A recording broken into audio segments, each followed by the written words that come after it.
should probably actually speak into the camera properly. Hello, ladies and gentlemen. I'm Ross. You probably...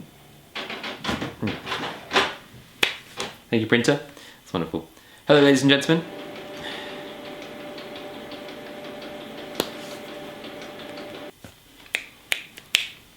Hello, my name is Ross.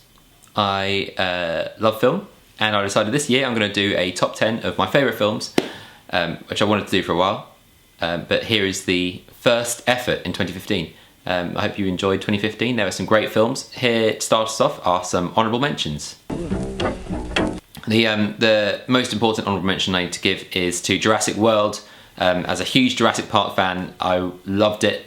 There were a lot of flaws, but you know, they made up for it with an awesome dinosaur with the I-Rex, and the killer ending, which is worth a watch in itself. Also on the list has to be Bridge of Spies, which is directed by Steven Spielberg, who is my favourite director. It was a very good film. I'd recommend it if you like that kind of Cold War spy thriller thing, like King Taylor Soldier Spy, or anything by Spielberg really. Munich, for example, definitely worth a watch. And it has Tom Hanks, who is a fantastic actor. You can't hate him, he's amazing.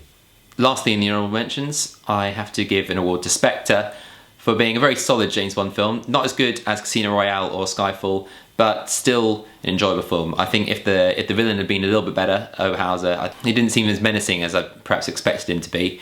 But anyway, it's still worth a watch because the James Bond films are good fun. So without much further ado, here are my top 10 films of 2015. 10. 1, 2, 3, 4, 5, 6, 7, 8, 9, 10. 10. 10 films.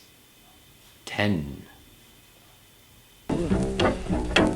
It is unacceptable that they use their power to keep us voiceless. Those that have gone before us say no more. And number 10 is Selma, which is a film which I had to watch in 2 segments because the first one was rained off, which sounds strange when you're watching a film. It was a very good film. David Oyelowo, fantastic, nailed the Martin Luther King speeches, the cadence of how he talked.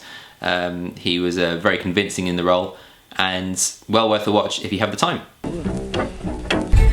I hear you've been worse than usual this morning. I didn't think that was possible. It's a system error. Fix it. Fix it? Yeah. We're not a pit crew at Daytona. This can't be fixed in seconds. You didn't have seconds. You had 3 weeks. The universe was created in a third of that time. Well, someday you'll have to tell us how you did it.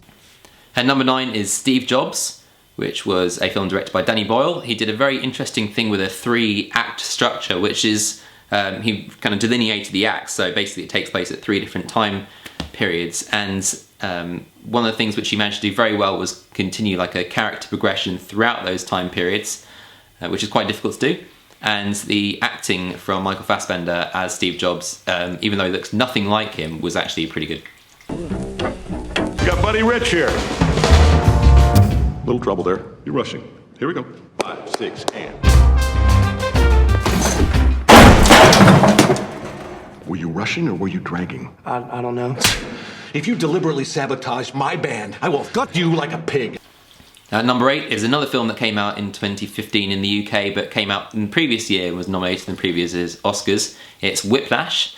Whiplash is a kind of music-y film, one about a drummer and a kind of dictatorial, strong-willed bandmaster as J.K. Simmons' character, who nailed it. Great performance. And one of the things I particularly liked about this film was how they managed to synchronise the music to the picture, which was very authentic. It felt like the characters were actually playing the instruments they were playing. So I'd very highly recommend it. This is not my department. FBI!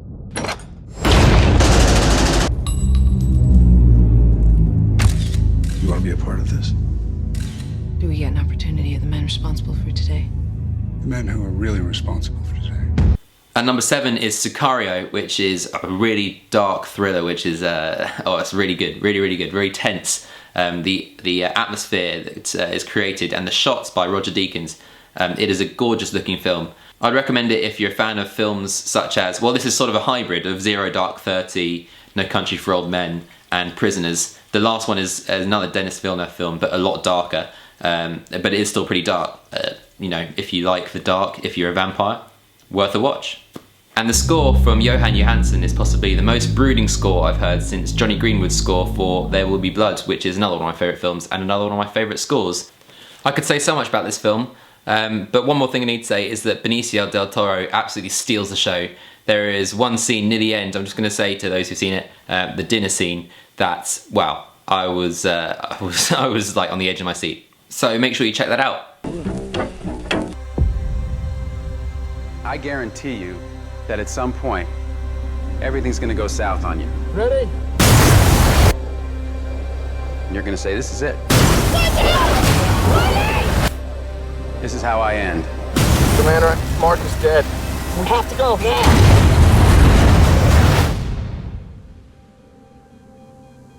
Now you can either accept that, or you can get to work. And number 6 is The Martian, which was a film I saw twice this year because I enjoyed it so much. Last year my favourite film was Interstellar, and both films had space exploration as a theme and the sense of discovery. One thing I liked about The Martian is that it did it in a much more human way, so through the character of Mark Watney, who brought a comedic element to the role, which compared to Nolan, who takes himself quite seriously, it was an interesting dynamic. Well worth a watch if you like sci-fi or if you enjoyed Interstellar last year. My world is fire and blood. Everything is dependent on oil. We are killing for gasoline. The world is almost out of water. Water. Now there's the water wars.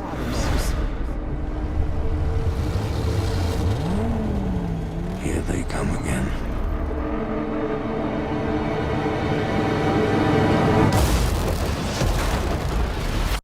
And number 5 is the greatest action film of the year, Mad Max Fury Road. I loved it so much, I bought the DVD this Christmas. Another amazing looking film. I'm going to be saying that a lot throughout this top 10 because I like visuals.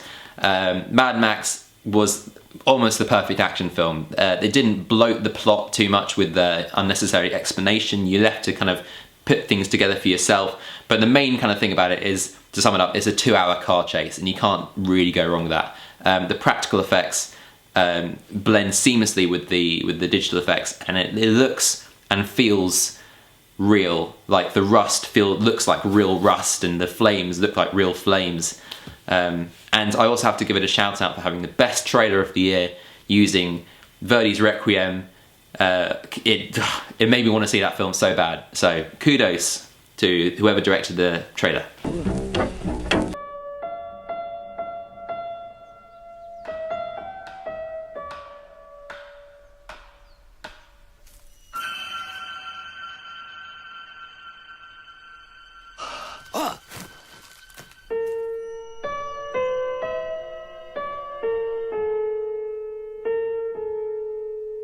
At number 4 is a bit of a different film, The Tale of the Princess Kaguya, which is a Studio Ghibli film directed by Isao Takahata instead of your expected Hayao Miyazaki. A very interesting, beautiful film again. It's charcoal drawn, all the characters look very kind of rough. The art style lends itself to the beauty of the story and the innocent nature of it, and I must also commend the score of Joe Hisaishi, who created a very kind of authentic, original Japanese film using like gagaku styles and stuff like this, which I love because that's my dissertation. Well worth a watch. This is an ancient shell that my mother gave me a long time ago. Hold it to your ear and listen carefully. You will hear the song of the sea. Mom? I'm so sorry. Say hello to Saoirse.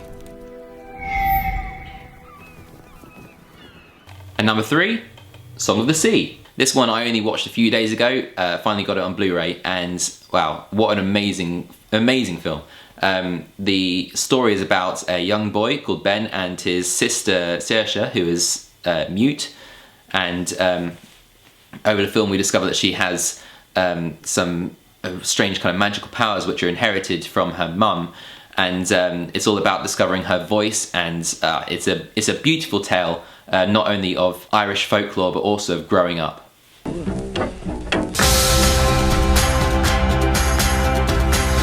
I'm joy. This is sadness. That's anger. What? This is disgust. And that's fear. We're Riley's emotions. Yay! And number 2, it's Inside Out.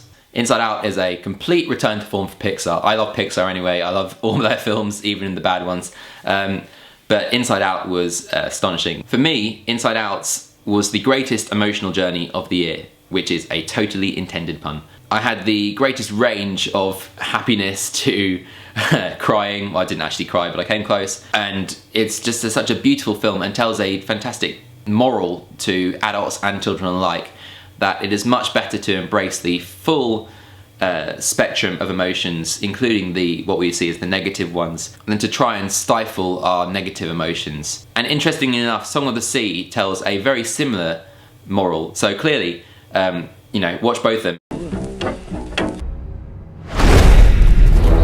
The dark side.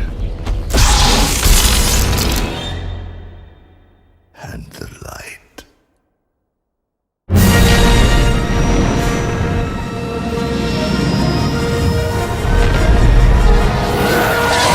I'd like to invite a special guest on to tell us about our number 1 film. Chewie, what do you think of Star Wars The Force Awakens?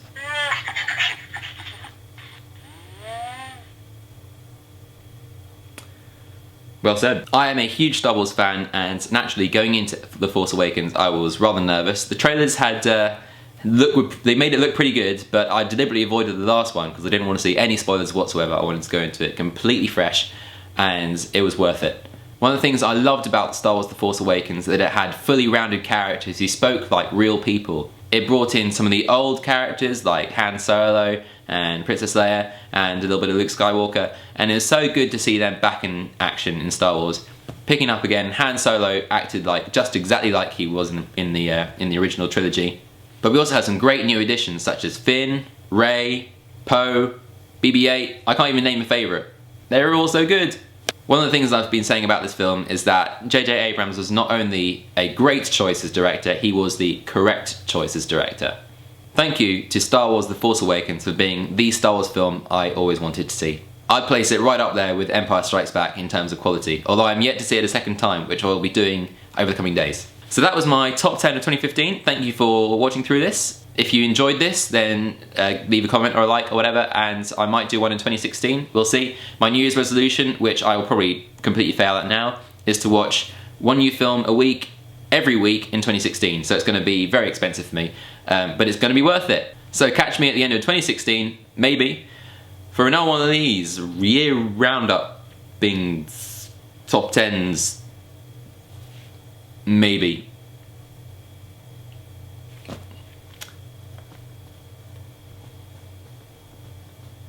Go.